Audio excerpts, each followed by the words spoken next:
Today we are going to talk about aviation industry. Now, in aviation industry, not just in India but across the world, we have seen that some of the airlines do far better than the others, and some of the times we have seen that some airlines who have been doing quite well suddenly get into a big trouble and they go out of business. For our viewers, let's try and explain about a full service airline versus a low cost carrier and how this really has evolved. Yeah, so I guess in the early days, I mean, flying itself was considered very much a luxury. I mean, you had to have money, you had to be part of more of an elite class to even afford to fly.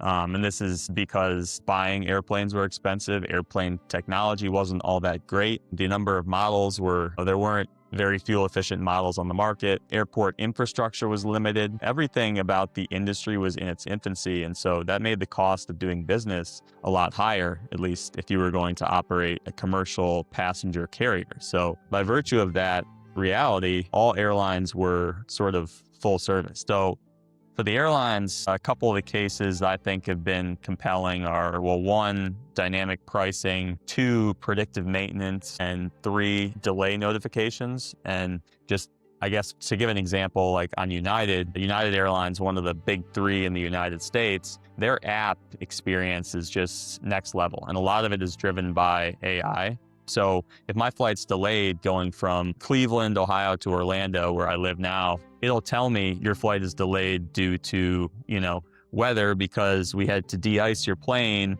It took an extra 30 minutes. So very detailed stuff, your plane was delayed because we had to spend additional time loading on people with special assistance. One of the more interesting ones is this whole multimodal transport provider concept, where you have a new technology called electric vertical takeoff and landing vehicles, or like air taxis, that are connecting you from either a city landscape to the airport, or even directly from your house to the airport. So the concept being that if you're an airline, you will charge someone one price for a ticket to get you from your driveway to your destination, whether that's from a rural city in India to a big city, or a rural city to another rural city via a big city, and using multiple different forms of transportation in the process. So these air taxis, airplanes, buses, rail, everything, and in the most efficient way possible, essentially. But then, you'll have another interesting experiment that I think